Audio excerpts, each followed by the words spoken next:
The average American family has over $105,000 in debt, and a recent report shows bankruptcies could go up soon. But bankruptcy isn't the only option for families facing overwhelming debt.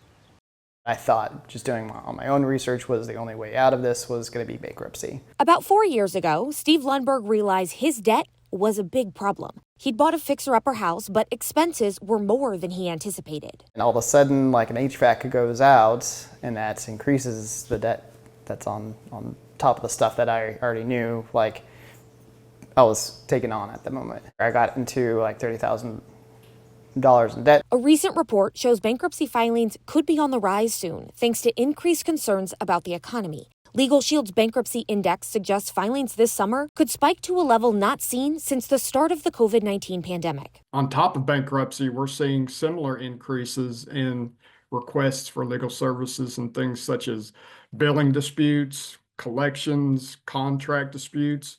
Those things are leading indicators for future calls for bankruptcy. If every month you're borrowing to make ends meet, you are a serious candidate for bankruptcy. Americans are being told to expect prices to go up, and attorney Ben Farrow believes that is why more families are thinking about bankruptcy. And once that uncertainty hits, you start looking at your own budget without a lot of savings, or even if you had a savings, if you don't have 3 to 6 months of savings, you're probably a little bit scared right now. In Lundberg's case, he was able to get help from a debt counselor, and about 2.5 years later, his finances were back under control. I'd say the biggest lesson was to control your fear around money, but also look at alternatives. Weigh your options. Don't just pick the first thing that says, hey, you should do bankruptcy. He followed a strict budget and was able to negotiate lower interest rates for his outstanding debt. That's something most creditors will consider, and it can be a big help if you're hoping to avoid bankruptcy.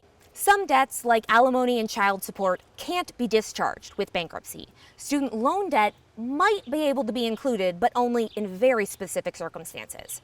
Stephanie Liebergen, Scripps News Group, Olathe, Kansas.